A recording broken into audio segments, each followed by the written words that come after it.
Houghton also noted that conversion usually makes or breaks one's imaging system. It is extremely important, extremely costly in terms of either capital investment or service, and determines the quality of the remainder of one's system, because it determines the character of the raw material used by the system. Concerning the 4 projects undertaken by NAL, 2 inside and 2 performed by outside contractors, Zitter revealed that an in-house service bureau executed the first at a cost between $8 and $10 per page for everything, including building of the database. The project undertaken by the Consultative Group on International Agricultural Research, GEAR, cost approximately $10 per page for the conversion, plus some expenses for the software and building of the database. The Acid Rain Project, a 2-disc set produced by the University of Vermont, consisting of Canadian publications on acid rain, cost $6.70 per page for everything, including keying of the text, which was double-keyed, scanning of the images, and building of the database. The in-house project offered considerable ease of convenience and greater control of the process.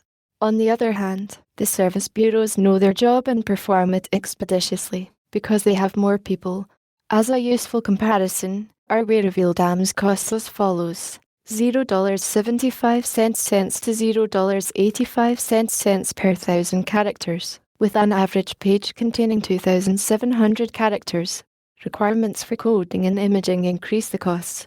Thus, conversion of the text, including the coding, costs approximately $3 per page. This figure does not include the imaging and database building included in the NAL costs. AM also enjoyed a happy experience with Federal Prison Industries, which precluded the necessity of going through the request for proposal process to award a contract, because it is another government agency.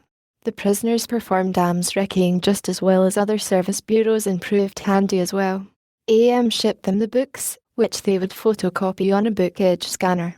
They would perform the markup on photocopies, return the books as soon as they were done with them, perform the keying, and return the material to AM on W or M discs. Zitter detailed the elements that constitute the previously noted cost of approximately $7 per page. Most significant is the editing, correction of errors, and spell checkings, which, though they may sound easy to perform, require, in fact, a great deal of time. Reformatting text also takes a while, but a significant amount of NAL's expenses are for equipment, which was extremely expensive when purchased because it was one of the few systems on the market. The costs of equipment are being amortized over 5 years but are still quite high, nearly $2,000 per month. Hockey raised a general question concerning OCR and the amount of editing required, substantial in her experience, to generate the kind of structured markup necessary for manipulating the text on the computer or loading it into any retrieval system. She wondered if the speakers could extend the previous question about the cost-benefit of adding or exerting structured markup. Arway noted that several OCR systems retain italics, bolding, and other spatial formatting. While the material may not be in the format desired, these systems possess the ability to remove the original materials quickly from the hands of the people performing the conversion, as well as to retain that information so that users can work with it. Hockey rejoined that the current thinking on markup is that one should not say that something is italic or bold so much as why it is that way. To be sure, one needs to know that something was italicized, but how can one get from one to the other? One can map from the structure to the typographic representation. Fleischhauer suggested that, given the 100 million items the library holds, it may not be possible for LC to do more than report that the thing was in italics as opposed to why it was italics, although that may be desirable in some contexts. Promising to talk a bit during the afternoon session about several experiments OCLC performed on automatic recognition of document elements, and which they hoped to extend, Weibel said that in fact one can recognize the major elements of a document with a fairly high degree of reliability, at least as good as OCR. Stevens drew a useful distinction between standard, generalized markup, i.e., defining for a document type definition the structure of the document, and what he termed a style sheet, which had to do with italics, bolding, and other forms of emphasis. Thus, 2 different components are at work, one being the structure of the document itself, its logic,